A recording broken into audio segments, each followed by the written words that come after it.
Poker Tonight is brought to you by UB.net. Welcome back to Poker Tonight. Scott Huff alongside Joe Sebok. If you want to see Brandon Cantu get tased, I suggest you stick around. Now, that Annie Duke tournament we mentioned at the top of the broadcast kicked off with a Use Poker to Learn Skills for Life seminar hosted by Annie, Howard Lederer, and Andy Block. We are now joined in studio by one of those speakers. He's got over $4 million in lifetime tournament winnings. He's a member of Full Tilt Poker.net's Team Full Tilt.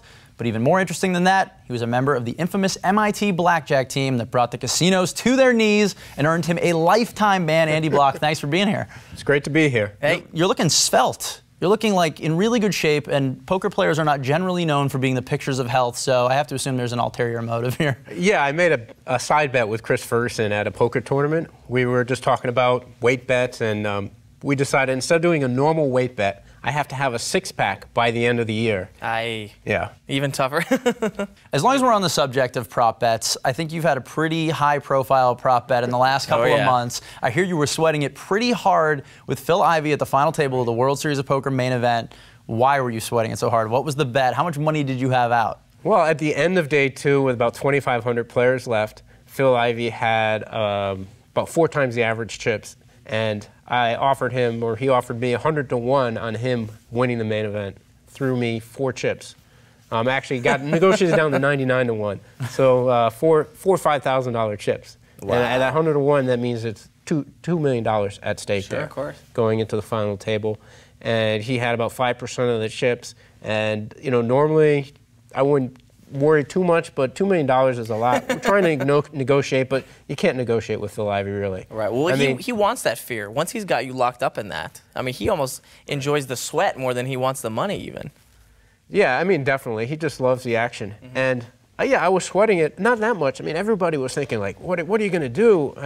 You know, it's already happened. I mean, he's at the final table.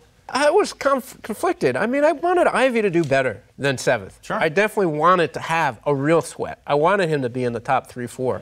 And I think everybody in the world pretty much wanted him to be there, other than, you know, maybe the people that were at the final table. Sure. Yesterday, you were involved in the Annie Duke's charity tournament, and you guys did the Poker Skills for Life seminar, which I can't even begin to wrap my head around what that means. What poker skills can we all apply to our lives? What did you teach people there?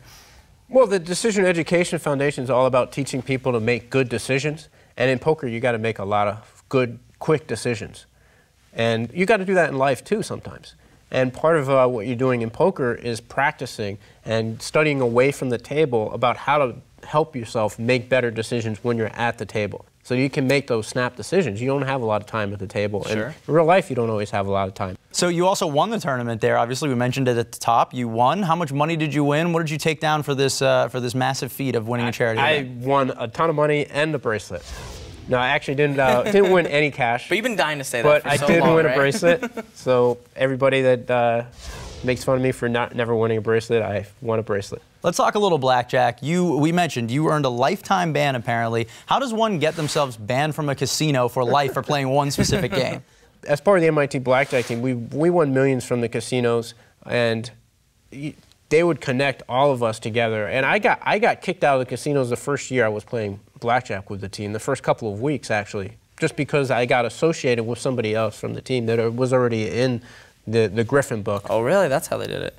Right. Now, how do you feel? I've always sort of been of the mind that it's not cheating in blackjack. You're using your mind. I mean, that's called being good at something. Right. Right. So how do you feel about that they've kind of isolated that and said, well, you're so good, we're going to put you in this cheaters category and just kick you out? Right. It's not cheating. Even the Supreme Court of Nevada has said blackjack isn't a crime. Counting cards at blackjack, even playing as a team or hiding your identity in order to play blackjack isn't a crime unless you're doing something else that's illegal. So they can't have you arrested for playing blackjack, but they can kick you out, and if you come back, have you arrested for trespassing. Right. And I've been arrested, connected to blackjack 4 or 5 different times in 3 different countries and an Indian reservation. So, you know, I've got a lot of experience on that.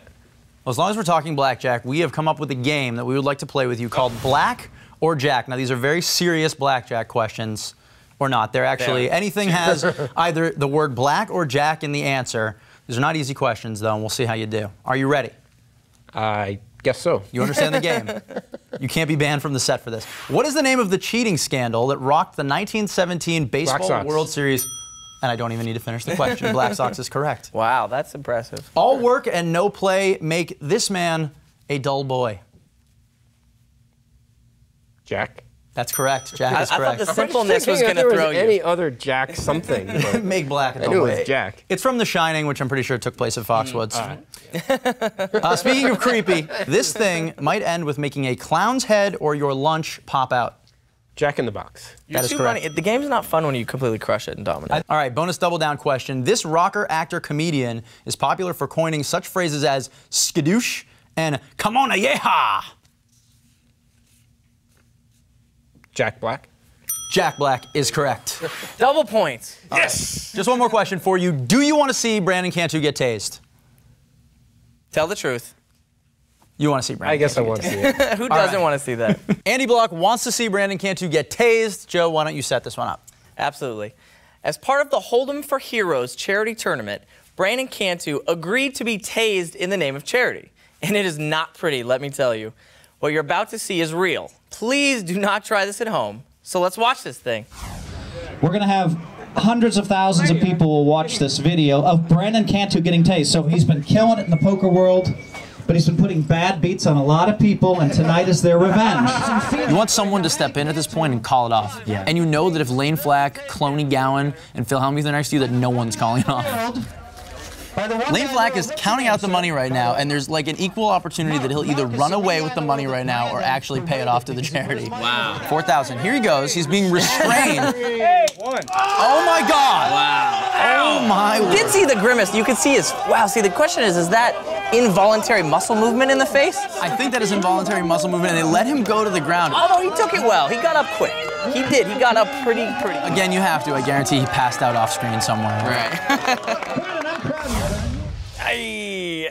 Yeah. I don't ever want to do that. He took it well. I think he took it pretty well. It was for charity. It was for charity. Andy, thanks so much for stopping in. We really appreciate it. Thanks, Andy. All right, guys. After this on Poker Tonight, what are poker players thankful for this year? I can think of one thing not being mentioned by Dana Workman on the weekly misdeal. Both of those coming up right after this.